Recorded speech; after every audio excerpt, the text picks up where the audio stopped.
You probably think the global economy is just this one massive, seamlessly connected machine. Right, that is the dominant narrative. Yeah, I mean, Wall Street certainly sells it that way. You click a button in New York, and $1 billion materializes in Tokyo a fraction of a second later. Exactly. You buy a smartphone, right? The glass comes from Germany, the silicon is etched in Taiwan, the battery is assembled in China, and it's handed to you in a store in Chicago. We are constantly sold this story of total global integration. We are. And the world's largest investment banks use that exact story, that perceived unity, to justify a single overarching world formula to calculate risk and price assets everywhere. Right. They use this global math to tell multinational corporations where to build factories, and, they use it to tell you where to park your retirement money. But here is the massive reality check. It is a beautiful, elegant story of a borderless world, and it is completely devastatingly wrong. Which is just wild to think about. It really is. We're looking at a system where the most sophisticated financial institutions on Earth are using a pricing model that is essentially a mathematical hallucination. A hallucination. That is a great way to put it. And this isn't just some, theoretical disagreement over decimal points in an ivory tower. This globally accepted formula is quietly wiping out hundreds of billions of dollars in mispriced capital every single year. Every single year. That is just the ultimate slap in the face to conventional financial wisdom, which is why we are doing a deep dive into the sources today. We are looking at a landmark piece of research that completely dismantled this illusion. Yes, John and Griffin's paper are the Fama-French factors global or country-specific. And what I love about Griffin in this source material is that he didn't just, tweak the existing theories. He acted as the ultimate rule breaker. He really was a statistical gatekeeper. He took all the accepted dogma of the unified global market and subjected it to the most brutal, unforgiving data analysis imaginable. Because the academic community and Wall Street had both basically agreed to pretend the world was flat when it came to pricing financial risk. Exactly. Griffin dug into the actual microdata of thousands of companies and proved that the prestigious global pricing models are, frankly, an exercise in high-level self-deception. He proved the global factors are just flat out bankrupt. He did. And understanding why those global models are bankrupt is absolutely critical for anyone listening right now. I mean, whether you are managing your own portfolio or you're analyzing stocks or you're sitting in a corporate boardroom making budget decisions. Because if you use the wrong map, you're going to drive your investments straight off a cliff. Right. And right now, the entire financial industry is happily handing you the wrong map. So let's jump right into the data, because the scale of the failure here is staggering. Let's look at the fatal deviation. The numbers are shocking. They really are. When I was reviewing the source material, one number completely stopped me in my tracks. If you use the beloved, globally accepted model to estimate the expected returns for United States assets, it doesn't just miss by a little bit. No, it misses by a mile. The average error is 8.41% per year. You really have to pause and digest what an 8.41% annual error actually means in the physical world. It's massive. In academic statistics, sometimes people brush off a few percentage points. But in corporate finance, 8.41% is the difference between industry dominance and total bankruptcy. Okay, let's make this tangible for everyone. Imagine you are the chief financial officer of a massive multinational corporation. Okay. And your company wants to build a brand new billion-dollar lithium extraction plant. Before you even buy the land or pour a single ounce of concrete, you have to run the number. You have to calculate the cost of capital. Exactly. You are essentially asking the math, what kind of financial return do we need to generate to make this massive risk actually worth taking? It is the ultimate hurdle rate. The CFO takes the money they need to borrow, the money they need to raise from equity investors, and they blend it together to find that hurdle. Right. Now, if the CFO uses the global formula to calculate what those equity investors demand, and that formula is off by 8.41%, the entire foundation of the company's future is compromised. Because if the formula tells you the risk is 8% higher than it actually is, you are going to set your hurdle rate way, way too high. Exactly. You will look at a perfectly viable, highly profitable billion-dollar lithium plant. The math will tell you it's a loser, and you will just walk away. Wow. You leave billions of dollars of real-world profit on the table because a broken formula scared you off. And the inverse is even more dangerous, quite frankly. Oh, for sure. If the global formula underestimates the actual local risk by 8.41%, you'll enthusiastically greenlight a terrible project. You'll pour $1 billion into a factory that is destined to fail, thinking you are making a super safe bet. Yes. And then 5 years later, the company is writing off massive losses, they're laying off thousands of workers, and the executives are sitting around wondering what went wrong. And what went wrong is that a tiny flaw in a global factor translated into a colossal capital budgeting disaster. A single, universally accepted mathematical assumption is literally erasing fortunes. Which brings us to the obvious question. How did the smartest people in the room, I mean, we're talking about Nobel laureates and Wall Street quants, how did they build a formula this dangerously inaccurate? To understand that, we have to look at the perfect loophole in their hypothesis. We have to unpack what this formula actually is. Right, without falling into the trap of academic jargon. Of course. So the foundation of this entire debate rests on something called the Fama-French three-factor model. Eugene Fama and Kenneth French revolutionized finance in the early 1990s. Before them, people mostly thought that a stock's return was driven purely by how much it moved with the overall market. Just one factor. Exactly. But Fama and French looked at decades of data and realized that wasn't the whole story. They identified three specific rules, or engines, that drive stock returns. Okay, let's break down that magic trio because it actually sounds incredibly logical at first glance. The first rule is just overall market risk, right? Yes, the market factor. A rising tide lifts all boats. If the whole economy is booming, most stocks go up. If there's a recession, most stocks go down. That is super straightforward. The second rule is based on size. They found that historically, small companies generate higher returns than massive established corporations. Okay, and the logic there is built around risk, right? Entirely. A small, mom-and-pop tech startup operating out of a garage is significantly more likely to go bankrupt than a $2 trillion giant like Apple. Yeah, that makes sense. Because the small company is riskier, investors absolutely demand a higher potential return as compensation for taking on that danger. So if I'm going to risk my money on the little guy, you have to promise me a bigger slice of the pie. Exactly. And the third rule is value. This one is about the difference between cheap, beaten-down companies and expensive, glamorous companies. Right, the book-to-market ratio. Precisely. Without getting into the weeds, book value is essentially what the company's raw assets are worth. The physical buildings, the inventory, the cash in the bank. The tangible stuff. Right.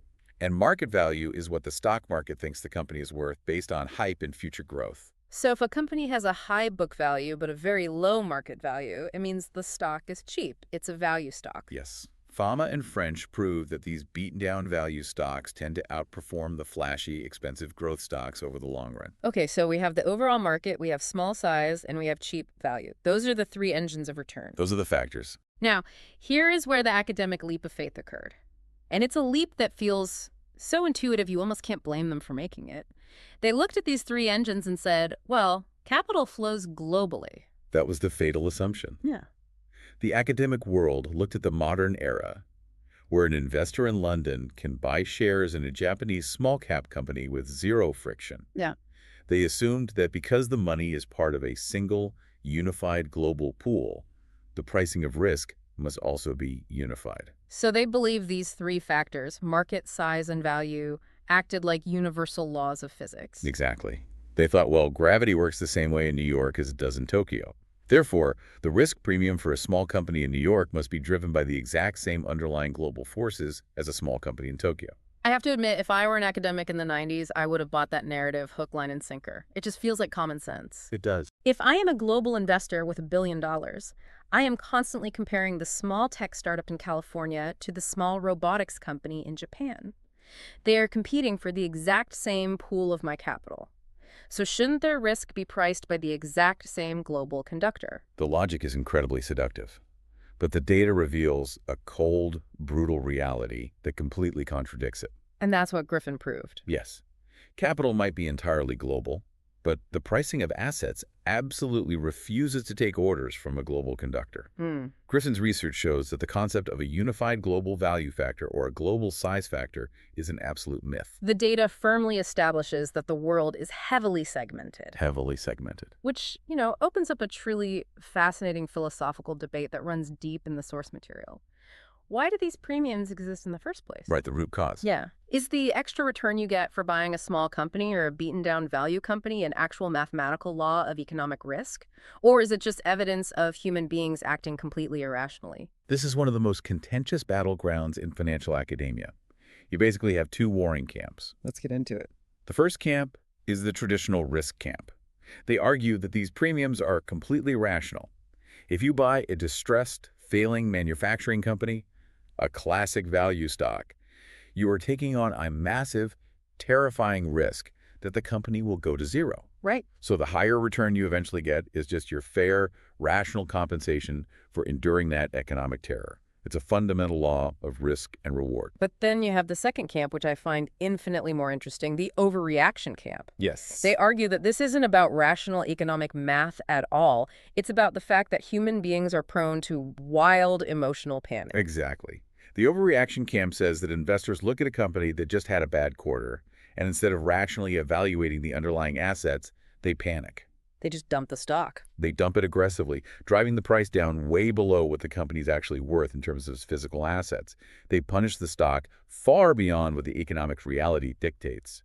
And at the exact same time, they are looking at the hot new artificial intelligence startup, and they lose their minds in the other direction. Right. They bid the price of that growth stock up to the moon, completely ignoring the fact that it hasn't made a single dollar of profit.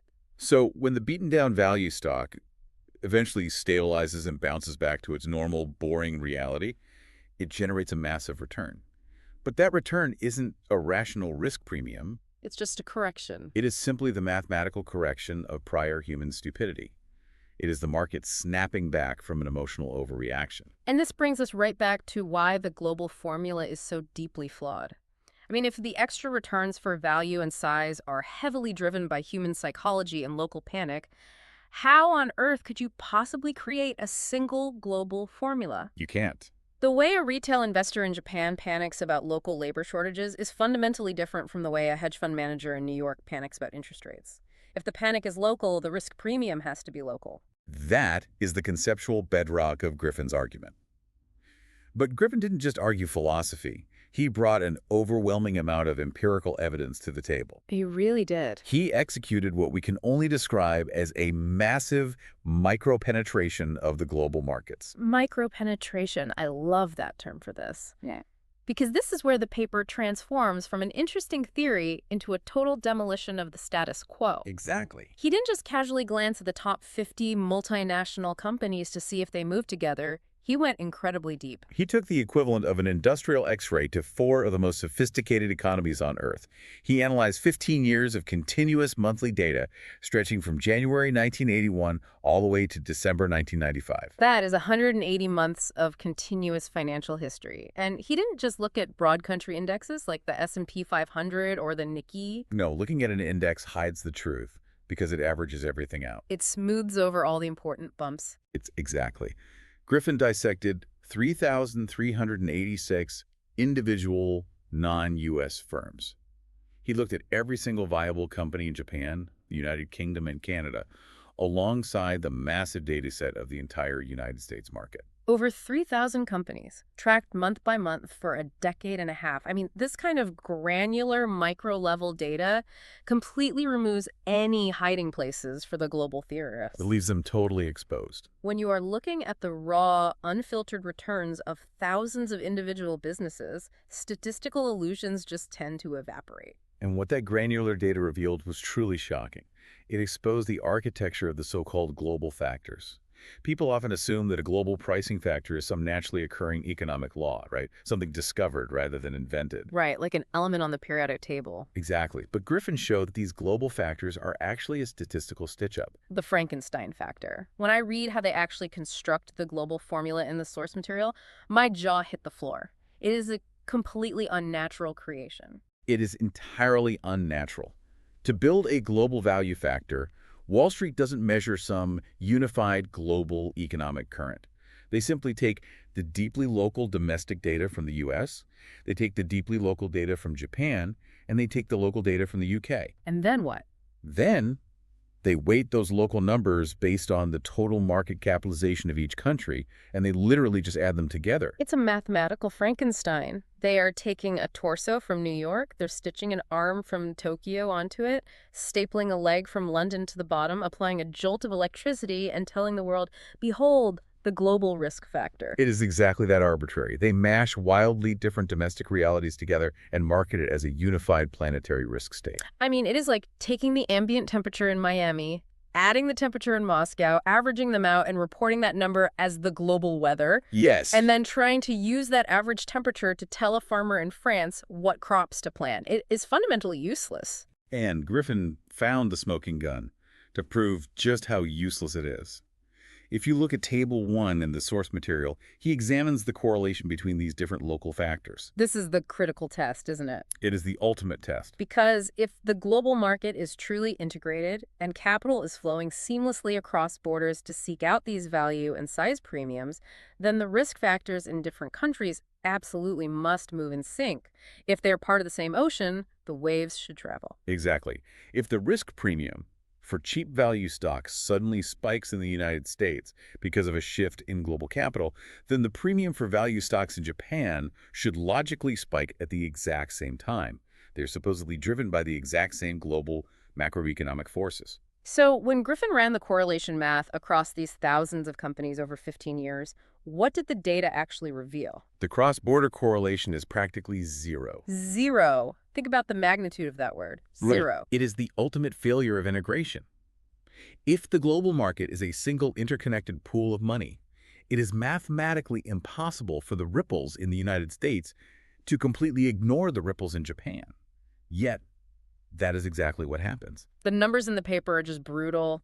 The correlation between the U.S. small cap factor and the Japanese small cap factor isn't just low, it's negative 0.04. They aren't just ignoring each other, they're occasionally moving in entirely opposite directions. And if you look at the U.S. value factor versus the Japanese value factor, the correlation is negative 0.06. There is a total fundamental disconnect. This is the definitive death blow to the global theory. You cannot stand in a boardroom and claim to use a unified global risk formula if the actual underlying risks in the constituent countries have absolutely zero correlation with one another. It's absurd. The risk in Japan is intensely uniquely Japanese. The risk in the U.S. is uniquely American. Wall Street is selling a global fairy tale, and the microdata shatters it. Which brings us to the most violent collision in the entire deep dive, the head-to-head battle between the domestic models and the global models. Griffin forces them into the ring together to see which one can actually explain reality. Right. We need to look at what academics call explanatory power. In statistics, this is measured by something called R squared. But we don't need the jargon. No, we don't. Explanatory power simply measures how well a mathematical formula maps to the real world. If a model has 100% explanatory power, it means it perfectly understands and predicts why a stock moved. It's a perfect map. Exactly. If it has 0%, it is utterly clueless. So if I'm trying to explain why a group of stocks went up 10% last year, the explanatory power tells me how much of that 10% was captured by the rules in my model and how much was just a complete mystery. Yes, and when the deeply local domestic models step into the ring against the highly touted global models, the result is an absolute demolition. A total bloodbath. The domestic models instantly double the accuracy of the global models in many cases. Let's look at the time series regression data for the United States. Okay. When you use the purely domestic Fama-French model to explain the variation in U.S. stock returns, it has an explanatory power of 80.4%. Okay, that is an incredibly solid map. It means the local model understands over 80% of what is driving the stock prices in its home market. But when you strip away those local U.S. factors and force the model to rely solely on the prestigious global factors, the explanatory power plummets to 51.3%. It drops off a cliff. The global formula misses almost half of the underlying reality. And it's not just an American phenomenon. No. Not at all. Look at the United Kingdom. The domestic UK model explains a robust 82.2% of the variation in UK stock returns. Highly accurate. The global model applied to the UK, it explains a catastrophic 38.7%. 38.7%. That isn't a model, that is a blindfold. I mean, when the global formula is stripped of the artificial protection of local data, it is exposed as completely hollow. Its explanatory power collapses. Now, a smart listener, or perhaps a Wall Street quant trying to defend their global model is going to formulate an immediate counterargument here. Oh, I can hear them arguing it right now. The objection is always, well, what if we use the domestic model, but we also add the international data on top of it? A hybrid approach, Yeah. the international model. Right. And the logic seems bulletproof. I mean, in the modern era of big data and machine learning, the foundational rule is that more data is always better. You want to feed the algorithm every possible variable. That's the mindset, yes. So if the local map works well, why not take the local map and layer the global satellite imagery right on top of it? Doesn't adding the rest of the world to the equation inevitably make your pricing more precise? That's a totally logical assumption. Yeah. And it is empirically dead wrong. The data delivers a massive slap in the face to the more data is better philosophy. Okay, break down exactly what happens when they try to combine them. When you force foreign data into a highly functional local pricing model, when you create this sprawling, complex international six-factor model, the average absolute pricing error actually goes up. Wait, it gets worse. The precision actually degrades. Yes. Griffin measured the average absolute pricing errors. With the pure, isolated domestic model, the error was 0.22. Okay. When you added all the prestigious international data to create the hybrid model, the error increased to 0.24. So adding the rest of the world to your spreadsheet literally makes your financial compass less accurate. Because more data is not always better data. If the data you are adding is fundamentally irrelevant to the local environment, it doesn't add insight. It adds noise. It pollutes the signal. It is exactly like trying to have a deeply technical conversation in a quiet room, and someone decides to help by bringing in a radio playing intense static at full volume. That's a perfect analogy. The extra audio data doesn't help you hear the conversation better. It completely ruins your ability to process the clear signal you already had. Precisely. The international factors act as static. And the academic community was incredibly uncomfortable with this finding because it challenged the core aesthetic of modern finance, which really craves universal, unified theories. Which leads us to the collective collapse of the academic models under extreme scrutiny. In the source material, Griffin subjects these models to something called the GRS test. Yes, the GRS test. It is essentially the ultimate academic stress test. It's a highly rigorous statistical hurdle designed by Gibbons, Ross, and Shanken. But we don't need to dive into the mathematical formulas behind it, do we? No, you just need to understand its purpose. It tests for absolute flawless perfection. It asks, are the pricing errors of this model exactly, jointly equal to 0 across every single portfolio we test? Which is an impossible standard for anything operating in the messy, irrational reality of human financial markets. It's like asking an archer to shoot 100 arrows in a windstorm and demanding that every single one perfectly splits the dead center of the bullseye. Exactly. And under the microscopic scrutiny of the GRS test, every single model technically fails. Wow. The global model is violently rejected by the math. The international hybrid model is rejected. Even the highly accurate domestic model is formally rejected because it isn't absolutely perfect. So the math gods look down at the messy reality of finance and just reject all of it. But here is the critical insight that Griffin forces us to see. While all models fail the test of absolute perfection, they do not fail equally.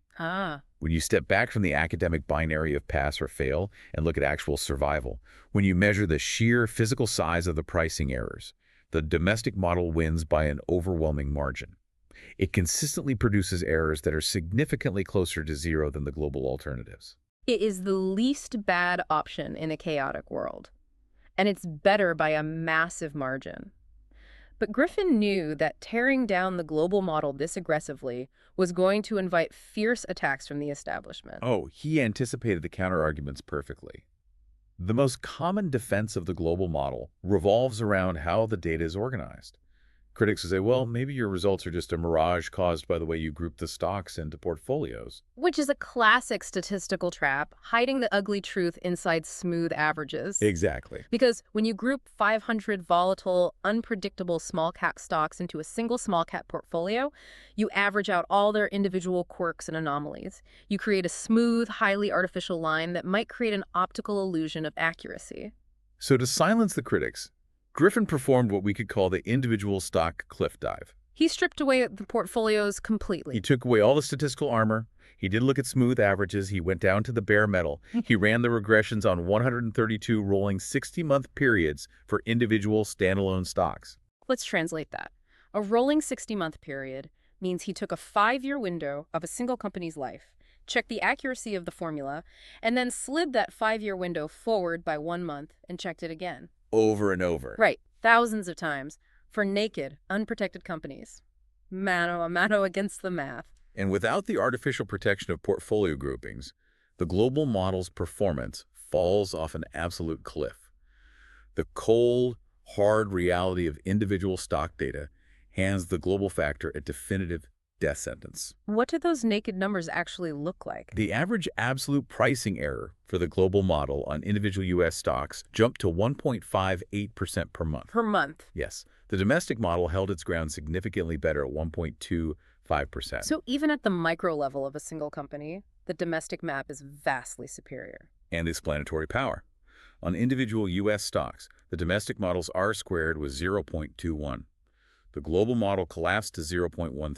It is a total rout. No matter how you slice the data, whether you look at massive portfolios or naked individual stocks, whether you look at the US, the UK, or Japan, the global formula is exposed as an active liability. But the defenders of the global dream had one final, desperate argument. And it's an argument that still resonates today because it taps into our intuition about how the modern world works. The 90s myth. The globalization accelerant fallacy. I can hear the critics screaming this objection right now. Oh, absolutely. They would say, wait a minute. Griffin's overall data ends in December 1995. A huge chunk of his analysis is based on the 1980s. The 80s were ancient history. Markets were highly regulated. Capital was siloed. Information moved slowly. Right. But the early 90s changed everything. The Berlin Wall fell, the Soviet Union collapsed, the World Wide Web was born, NAFTA was signed, free trade and global capital exploded across borders like never before. The early 90s were the golden age of global integration. It is a completely fair and historically accurate pushback regarding the macro environment. The critics argued that as the world rapidly integrated in the 1990s, the global formula must have locked in and become hyper-accurate. The assumption was that globalization cured the flaws of the global model. Exactly. It's a great narrative. But did the math actually support it? Did the global formula get better as the world got smaller? Griffin isolated the sub-period data to test exactly this. He looked exclusively at the period from 1990 to 1995, peak globalization hype, the era of the end of history, and borderless capital. And what happened? The precision of the global pricing formula didn't increase at all. It remained incredibly, embarrassingly weak. Hit me with the exact numbers from that era of peak integration. If we look at individual U.S. stocks during the 1990 to 1995 period, the domestic model's explanatory power was 0.1352. Okay, that's the baseline for the local map in the 90s. What about the highly anticipated global map? The global model dropped to a pathetic 0.0600. 0.06. Yes. It didn't just fail to catch up. It was completely outclassed. I mean, despite the explosion of the internet, despite the free trade agreements, the explanatory power of the global model was less than half of the domestic model. The peak globalization hype was a mathematical myth when it came to the actual pricing of risk. Wall Street was throwing a massive global integration party. They were selling products based on the premise of a borderless world. And the cold, hard data simply wasn't invited. The financial markets were fundamentally not integrating at the core granular level of risk pricing. Not at all. Which brings us back to the human cost of this illusion. We touched on this at the beginning with the lithium plant example, but we need to dive deeper into what happens when corporations actually use these flawed formulas. We are talking about cost of capital suicide. We really need to look at the massive errors the global model generates across different economies. The paper details an 8.41% average absolute error in the United States. Which we already established is a company-killing deviation. But look at the international numbers. It's a 6.09% error in Japan. It is a 9.35% error in the United Kingdom. And it is a 9.14% error in Canada. Over 9% error in Canada and the UK, that is almost unfathomable. Imagine a multinational giant headquartered in New York. They have $10 billion in cash, and they want to buy a massive, highly profitable copper mining operation in Canada. This is a huge strategic move that could secure the company's supply chain for the next 50 years. A completely legacy-defining acquisition. They hire a premier white shoe investment bank to advise them. The bank runs the valuation numbers, and because it's a cross-border deal, the bank insists that they must use the sophisticated global cost of capital formula to determine the risk. It sounds so professional. We are utilizing our proprietary global factor matrix. And that proprietary matrix spits out a required return that is fundamentally flawed by 9.14%. If the formula overestimates the Canadian risk by 9%, the New York company will look at the math and demand an insanely, impossibly high return to justify the purchase. Right. They will look at a copper mine that is generating incredible cash flow and say, no, the math says the risk-adjusted return is negative. So they pass on a golden opportunity, and what happens next?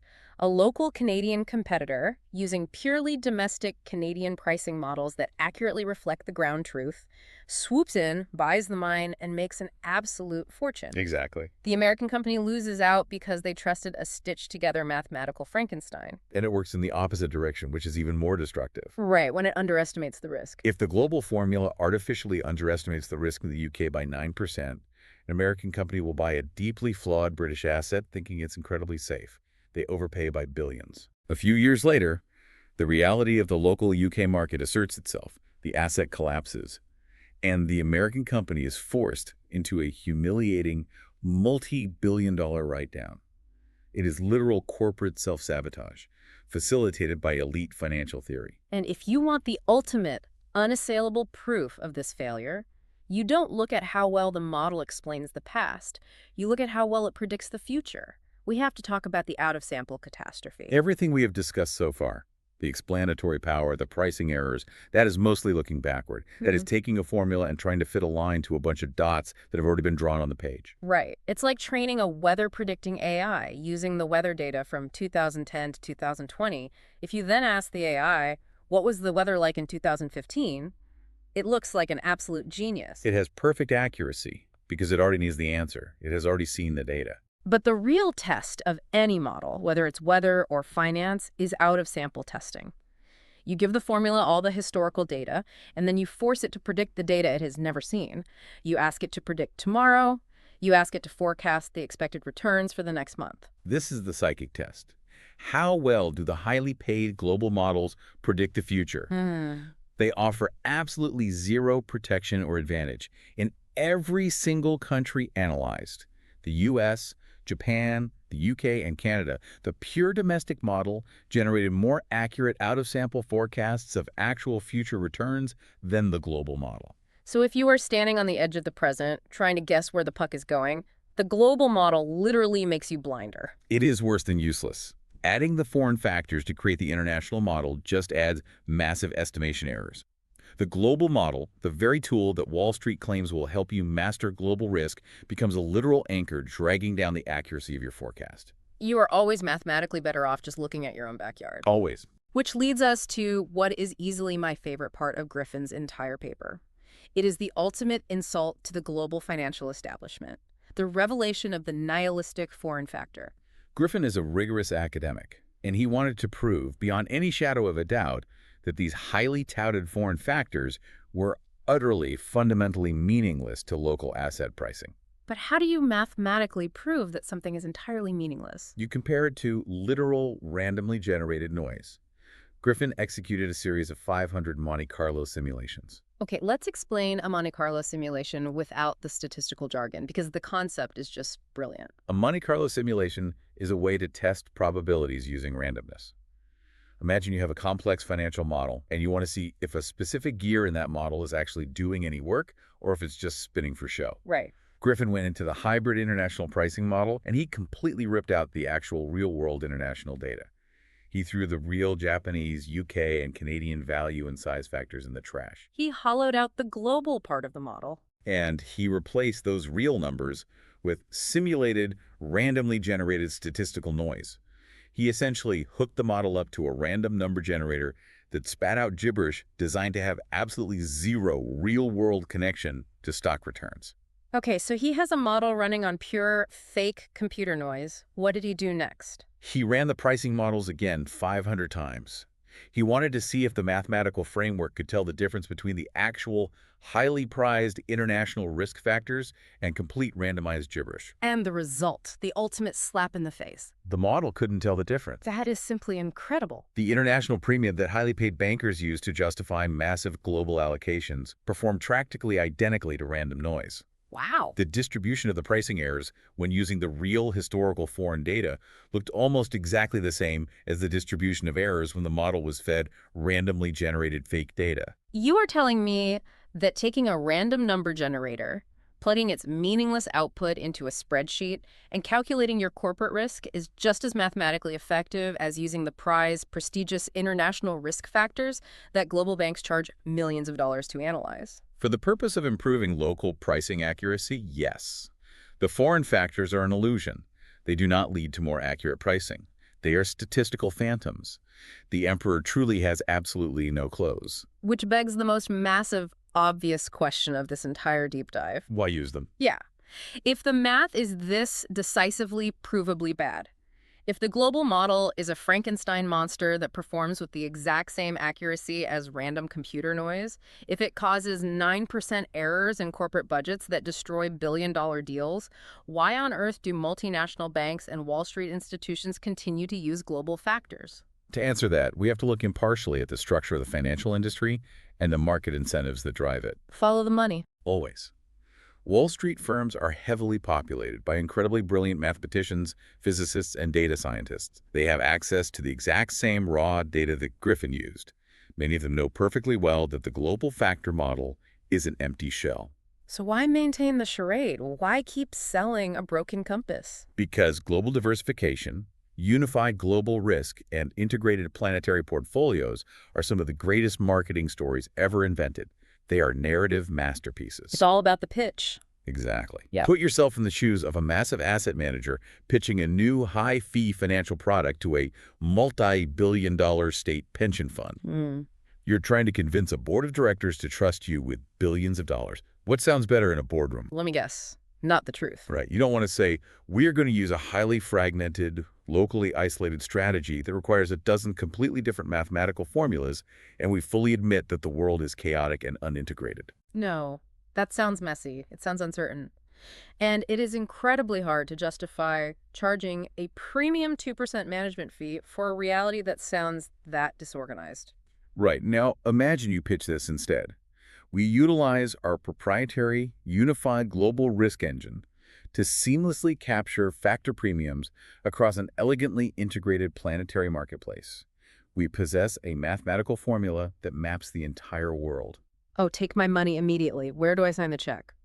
A sweeping global story sells massive high-fee financial products, infinitely better than the messy reality of stay local. It provides the illusion of absolute control. It makes the client feel like the bank has its arms wrapped securely around the entire Earth. It is highly profitable fiction. But the data is relentless. The math doesn't care about the marketing pitch or the management fees. The data only cares about the physical reality of the fortress of local pricing. And that is the core truth, the ultimate takeaway of this entire analysis. Capital may be completely borderless. A dollar can fly from a server in New York to a server in London in a millisecond. Capital has a passport to go anywhere. But risk does not. Exactly. The pricing of risk is an intensely, brutally local game. The moat around local pricing is impenetrable. Why is that moat so deep? I mean, why is risk so fundamentally anchored to the soil, even when the money can fly over it? Because companies do not operate in a theoretical mathematical matrix. They operate in physical, messy, sovereign reality. Think about a Japanese manufacturing company. Okay. That company is completely beholden to Japanese labor laws, which dictate how easy or hard it is to fire workers during a downturn. They're beholden to the incredibly specific interest rate decisions made by the Bank of Japan, which are entirely disconnected from the Federal Reserve in the U.S. Right. They're subject to the unique Japanese keiretsu system of cross-shareholding. They're driven by deeply local consumer sentiment and domestic political stability. They have unique localized psychological quirks, too. I mean, the way a Japanese retail investor views corporate failure is fundamentally different from the way an American day trader views it. Precisely. You cannot average away those deeply entrenched physical local realities by simply blending the stock data with returns from Canada and the United Kingdom. It just doesn't work. The risk is woven into the fabric of the specific country. If you want to evaluate a company, you want to calculate a capital budget for a new factory, or if you want to measure the true performance of an asset, you must do it entirely within the borders of that specific country. You have to use the local formulas, you have to navigate using the local maps. Anything else is just financial fiction. Let's quickly summarize the absolute destruction of the global factor myth before we leave you with one final, broader thought. Good idea. We started this deep dive with the grand illusion of a seamless global machine, the belief that capital and risk are perfectly unified. And then John Griffin brought the receipts. He brought 15 years of granular data, over 3,300 individual companies. He x-rayed the system. He proved definitively that the global formula is a statistical Frankenstein monster. It is stitched together from local domestic data masquerading as a universal truth. It creates colossal real-world errors. An 8.41% average annual deviation in the United States and over 9% in Canada and the UK. It routinely causes massive multinational corporations to misprice their capital and destroy value. It completely fails an out-of-sample prediction, proving it cannot forecast the future any better than a localized map. In fact, it possesses the exact same predictive pricing accuracy as randomly generated computer noise. The global factor is dead. Long live the local fortress. Which leads us to a crucial forward-looking question. Yeah, I want to leave you with a chilling thought to take away from all of this. Griffin proved that the global model was a complete mathematical myth even during the absolute peak of 1990s globalization. Yes. He looked at the data from 1990 to 1995, the exact moment when the walls were coming down, when free trade was exploding, and when the whole world was celebrating unprecedented unity. And even then, during the golden age of integration, the math didn't buy the hype. The risk remains stubbornly, fiercely local. Now, look at the world today. Look out your window. We are undeniably entering an era of severe geopolitical fractures. We are seeing massive tariffs. We are watching supply chains actively decouple. We are seeing a rapid rise in economic protectionism. Deglobalization is no longer a fringe theory. It is the new macroeconomic reality. The world is actively tearing itself back apart. The borders are going back up. They are. So here is the question. If the unified global factors were already a fairy tale when the world was desperately trying to come together, what happens tomorrow? Are we about to see the financial world violently shatter back into brutally isolated, hyper-local fortresses of risk? The hard, cold data suggests we never actually left those fortresses in the first place. We just spent 30 years pretending we did because the story was profitable. And more importantly, as the tide of globalization rapidly recedes, is your portfolio or your company's balance sheet ready for a world that has finally stopped pretending to be one? Until next time. Thanks for diving deep with us.